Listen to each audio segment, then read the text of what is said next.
Bismillahirrahmanirrahim. Assalamualaikum warahmatullahi wabarakatuh. Apa kabar semuanya? Mudah-mudahan kita semua selalu dalam lindungan Allah Subhanahu wa Ta'ala. Topik pembahasan pada video kita kali ini adalah mengenal gaya belajar. Sebelum kita mulai ke pembahasan, subscribe dulu ya.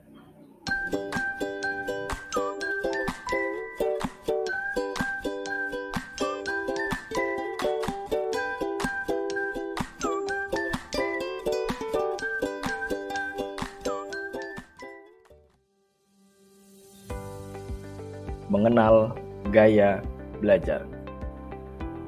Belajar merupakan proses internal yang diukur melalui perilaku seseorang. Belajar adalah proses mencari dari apa yang tidak diketahui menjadi tahu, apa yang tidak dimengerti menjadi mengerti. Proses mencari tahu inilah yang sering dikenal dengan gaya belajar. Gaya belajar adalah cara seseorang merasa mudah, nyaman, dan aman saat belajar, baik dari sisi waktu maupun secara indera.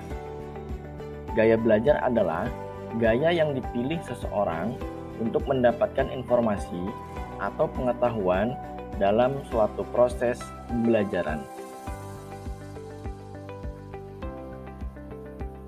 Mengenal gaya belajar yang paling cocok untuk diri sendiri sangat penting, karena dengan begitu Anda menjadi lebih mudah saat menyerap suatu informasi. Macam-macam gaya belajar. Gaya belajar setiap orang berbeda. Ada yang belajar lebih cepat dengan membaca, mengamati, bereksperimen, trial and error, pengalaman, dan sebagainya. Modalitas dalam belajar dibagi dalam 3 kelompok sebagai berikut. Yang pertama, belajar dengan melihat atau disebut dengan visual learning. Yang kedua, belajar dengan mendengar atau disebut dengan auditory learning. Yang ketiga, belajar dengan melakukan atau disebut dengan kinesthetic learning. Gaya belajar visual. Visual learning adalah gaya belajar dengan cara melihat, sehingga mata memegang peranan penting. Orang dengan gaya belajar visual memiliki kebutuhan yang tinggi untuk melihat dan menangkap informasi secara visual sebelum mereka memahaminya. Mereka lebih mudah menangkap pelajaran lewat materi bergambar. Selain itu, mereka memiliki kepekaan yang kuat terhadap warna dan pemahaman artistik. Karakteristik visual learner. 1. Materi pembelajaran harus dapat dilihat. Yang kedua, memiliki kepekaan pada warna sehingga tertarik pada seni. Yang ketiga, harus melihat bahasa tubuh dan ekspresi muka gurunya untuk mengerti materi pelajaran. Yang keempat, saat proses KBM, ia akan berusaha duduk di depan kelas. Yang kelima, lebih suka membaca daripada dibacakan. Yang keenam, akan lebih mudah mengingat pelajaran yang dikemas menarik menggunakan ilustrasi seperti gambar, diagram, peta warna-warni, dan lain sebagainya. Yang ketujuh, cenderung menggunakan gerakan tubuh saat mengungkapkan sesuatu. Yang kedelapan, mementingkan penampilan dalam hal pakaian ataupun penampilan keseluruhan. Yang kesembilan, ketika bosan, biasanya mencari sesuatu untuk dilihat. Kendala visual learner. 1. Tidak suka berbicara di depan kelompok. Yang kedua, tidak suka mendengarkan orang lain berbicara. Yang ketiga, tulisan tangannya berantakan. Yang keempat, sering lupa jika harus menyampaikan pesan secara verbal kepada orang lain.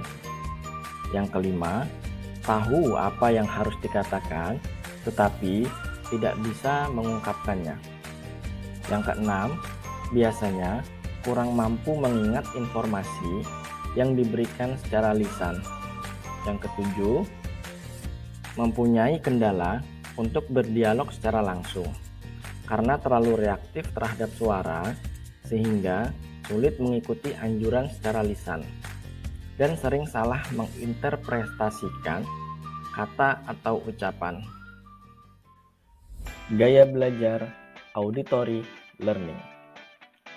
Gaya belajar auditory yaitu gaya belajar yang dilakukan seseorang untuk memperoleh informasi dengan memanfaatkan indera telinga. Oleh karena itu, mereka sangat mengandalkan telinganya untuk mencapai kesuksesan belajar. Misalnya, dengan cara mendengar seperti ceramah, radio, berdialog, dan berdiskusi. Selain itu, bisa juga mendengarkan melalui nada atau nyanyian. Karakteristik auditory learner. 1. Ia akan mencari tempat dia dapat mendengar meskipun tidak dapat melihat yang terjadi di depannya. Yang kedua, suka menuliskan sesuatu kembali. Yang ketiga, senang membaca dengan suara keras. Yang keempat, dapat menghafal lebih cepat dengan membaca teks dengan keras dan mendengarkan kaset. Yang kelima, pandai berbicara dan bercerita. Yang keenam, senang diskusi, bicara, bertanya, atau menjelaskan sesuatu dengan panjang. Yang ketujuh, tidak bisa diam dalam waktu lama. Yang kedelapan, mudah mempelajari bahasa asing. Kendala auditory learner. 1. Cenderung banyak omong. Yang kedua, tidak bisa belajar dalam suasana berisik atau ribut. Yang ketiga, lebih memperhatikan informasi yang didengarnya sehingga kurang tertarik untuk memperhatikan hal baru di sekitarnya. Yang keempat, kurang dapat mengingat dengan baik apa yang baru saja dibacanya. Yang kelima, kurang baik dalam mengerjakan tugas mengarang atau menulis. Yang keenam, pada umumnya bukanlah pembaca yang baik. Gaya belajar kinestetik learning. Gaya belajar kinestetik merupakan cara belajar yang dilakukan seseorang untuk memperoleh informasi dengan melakukan pengalaman, gerakan, dan sentuhan.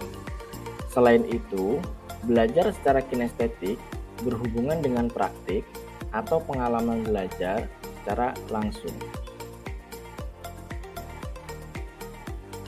Gaya belajar kinestetik learning. Gaya belajar kinestetik merupakan cara belajar yang dilakukan seseorang untuk memperoleh informasi dengan melakukan pengalaman, gerakan, dan sentuhan. Selain itu, belajar secara kinestetik berhubungan dengan praktik atau pengalaman belajar secara langsung. Karakteristik kinestetik learner. 1. Ketika menyampaikan pendapat, biasanya disertai dengan gerakan tangan atau bahasa tubuh yang melibatkan anggota tubuh lain. Yang kedua, menyenangi materi pembelajaran yang bersifat merekayasa suatu bahan. Yang ketiga, suka menggunakan objek nyata sebagai alat bantu belajar. Yang keempat, belajar melalui praktik. Yang kelima, menyukai permainan dan olahraga. Kendala kinestetik learner. 1. Mengalami kesulitan duduk lama di depan komputer. Yang kedua, tidak betah membaca atau mendiskusikan topik-topik dalam ruang kelas. Yang ketiga, sulit untuk berdiam diri. Yang keempat, sulit mempelajari hal yang abstrak seperti simbol, matematika, atau peta. Yang kelima, kapasitas energinya cukup tinggi, sehingga bila tidak disalurkan akan berpengaruh terhadap konsentrasi belajar. Setelah mengamati video tadi, silahkan sekarang kalian tulis di kolom komentar gaya belajar apa sih yang paling sesuai dengan diri kalian. Terima kasih sudah menonton video ini sampai dengan selesai. Semoga bermanfaat. Sampai jumpa di video selanjutnya. Assalamualaikum.